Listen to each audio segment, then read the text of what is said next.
Welcome back to the R8 vlog. We're here at AMS Performance here in Chicago, Illinois for the second video in the series. If you missed the first one, we got the grand tour of AMS, got a little bit of the history, and then got to see all the parts that are going into my 2017 R8 twin turbo build. If you missed that video, make sure to check the link in the description to see that.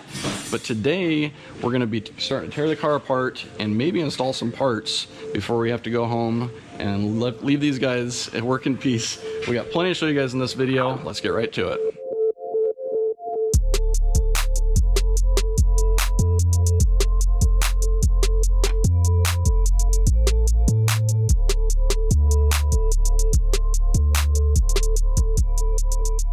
We got more big parts coming off the car now.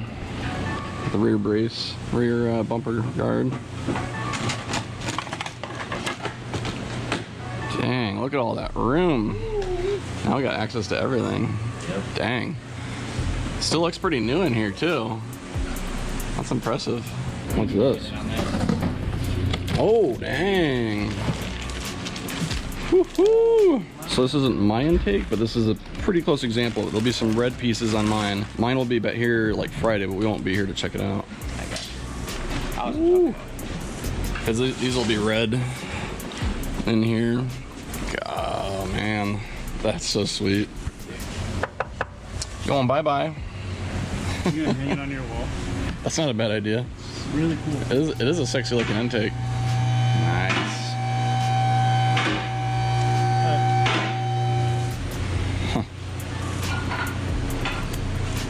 Not much left back here. So what are you starting with the transmission? We'll kind of go through and make sure all the fluids are out of it, which it never is. So there's a good chance you guys are going to see a big mess happen. And then it's kind of just disassembly from there. Kind of get everything laid out and then start taking apart. With something like this where the case is being split, I'll try to get everything apart before I start putting anything new together. Just, you know, then once reassembly happens, it's kind of everything is reassembly from that point. So cool. I've seen plenty of these baskets laying around over here. Yeah, so these are actual Datsun billet baskets here. So it'll kind of ride inside the front basket and find the drive plate and everything. Wave track differential there. It's so tiny. It is, yeah. Datsun pan here.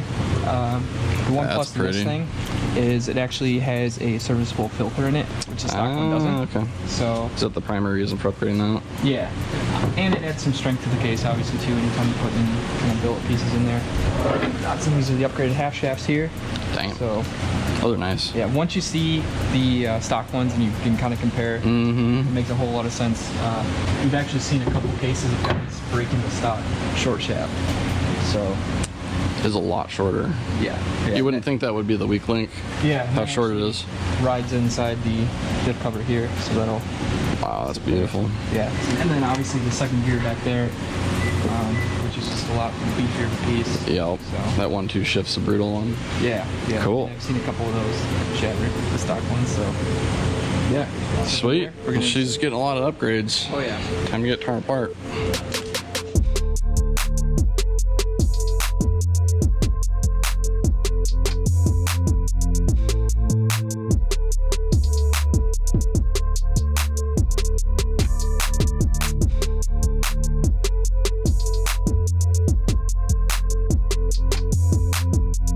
Oh boy. Done, well, not done taking stuff off, but it's time to put some things on. Yeah, just some test fitting. While we got the trans out, we're gonna put these on. We can actually throw the jumpers on, start making lines for it, you know, get it ready to go. Hell yeah. So, throw her on. Oh, you got one side on already. Oh yeah. You've been busy since we were at lunch. Yeah. Nice. Count it up. They look right at home. Dang. Car's got turbos already. That was quick. We're only 2 days in, the car's got turbos. So now you got the turbos in place. What are the main next steps of piecing this thing together? So you got the oil drains going in. Yeah, oil lines, the turns are going in now. Then we'll work on the coolant lines, feed and returns, and I'll work on the oil feeds. And then I'm basically paused at that point as far as these turbos are concerned. Probably gonna start working on pulling the intake manifold or the fuel system all together. Kind of jumping around right now. with little stuff. Until I get the trans back, I can't do the whole turbo kit anyway. Gotcha. It is nice that you can slip the trans back in with the turbos in place. I noticed that the shop car over here has them still in there. The trans is out. Yeah, it's just a little bit of serviceability. We're able to do all that That's without great. pulling these out, which is huge. And we're not touching the motor at all.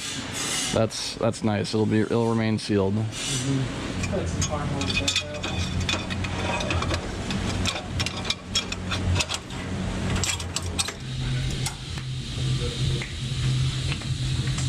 We don't have these already. Nice and solid now. Oh yeah. Now we're hooked up. We could probably mock up your exhaust for you and get the wastegates plumbed in. Maybe pull the intake manifold next, but yeah, these are in solid now. It's actually holding the engine up from tipping backwards. The trans used to do that. Yep. Ready to go. It's looking really nice. Let's put that one on. That's like literally double the turbo. Maybe more. Well, Martin said 3 to 4 weeks. I think we're gonna be done in 3 to 4 days at this rate. At this rate. I don't know about that. So you getting the ECUs prepped? Yep. So there's new pieces here. I've only seen the bottom computer so far. The adapter boxes were in there, but yeah. So you guys. So what's the adapter box to fit the factory harness? Yes. So stock ECUs have this connector, so now they'll just connect into here, and then the adapter box handles that to the ECU. Where do these go in the car in the engine bay? So what's really kind of neat about the adapter boxes is they have these little slides on it, just like the factory ECU. Yeah. So you pop the factory ECU out, and they'll pop right in. Yeah. So we got one here.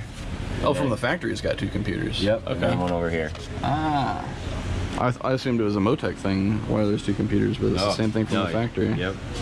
Interesting. Oh, I just noticed that before we got here today, pulled the intake off. Got covers on there, cool.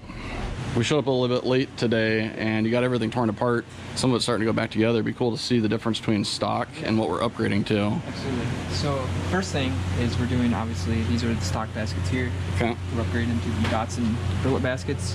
And what's the difference between stock versus Datsun? So these are going to be a little bit stronger, a little bit thicker. Obviously, the other thing that's really big is on the smaller basket, actually eliminates the laser welded stock one. Oh, so it's different components welded together versus one individual piece.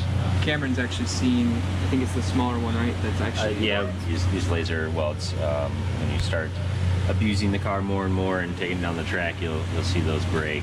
I always hear about people wearing out their clutches and having to swap them out in the baskets. Now I get to see it in person. Each basket will actually kind of ride on one of the input shafts, so that's what kind of. Gotcha. It's cool to see it all torn apart.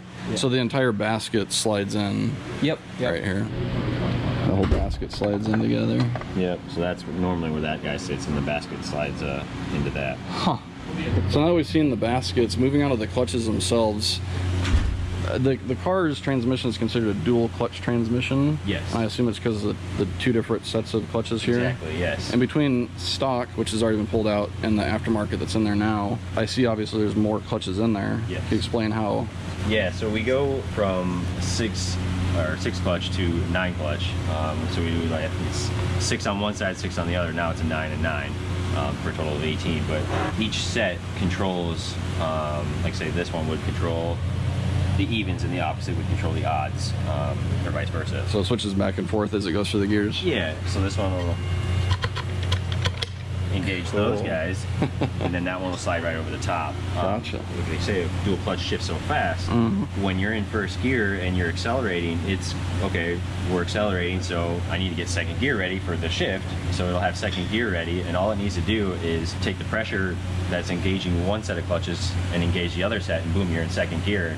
And now that you're in second, it's gonna shift the transmission into third gear and just wait until it's in driver input or it's ready to shift.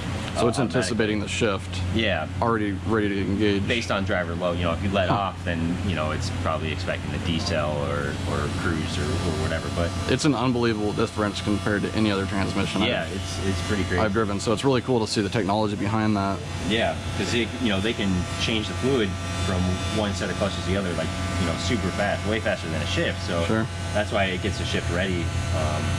Anticipating that. And I think the last piece we haven't mentioned is the wave trap wave track diff. Yes. So that is a ramp and plate style. So and with I think a torsion spring in there too. So The way I understand is basically is making sure all-wheel drive stays all-wheel drive. All 4 tires are spinning the same. The stock one's an open diff, and then this one, like you said, keeps all the wheels spinning same time. One loses traction, it'll ramp up, and lock those together, apply pressure on those clutches. And So do you use the wave track in other platforms here? Yeah, both the Nissan line, so the GTR and the Infiniti lines. Both. So the R35s run a similar diff too? Yep. Wow. Handle some serious power. Yes, they do. Cool. Well, I appreciate the rundown. It's part of the reason I wanted to come out here and see this was to see the car torn down and understand the technology that goes into making something that's like 500 horsepower of the wheels be 1,000 or 1,500 or 2,000 horsepower. It's cool to see the inner workings, especially transmission stuff. It's all witchcraft to me. Yeah, it's crazy stuff. I'll appreciate the rundown. Yeah, Thank sure. you. One of the next things going in is the fuel pump setup. It'll be going right here inside the passenger compartment. Check the test. Pumping fuel out. Yeah, trying to. I didn't think about the fact that the fuel tank would need to be empty to change out the fuel pumps, and I filled it all the way up for the winter just so I had a bunch of fuel in case it so it didn't age too quickly. Here we are. We're gonna figure something out.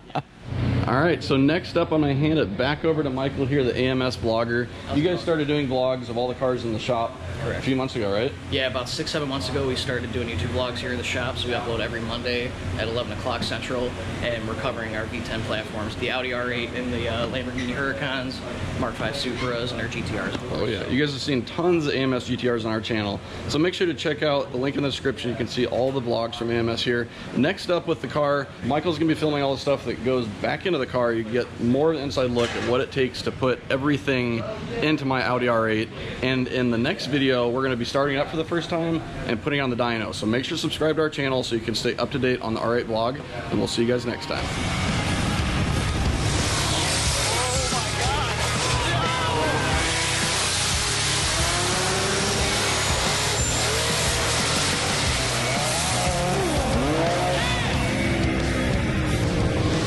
That was fucking scary. Oh my god.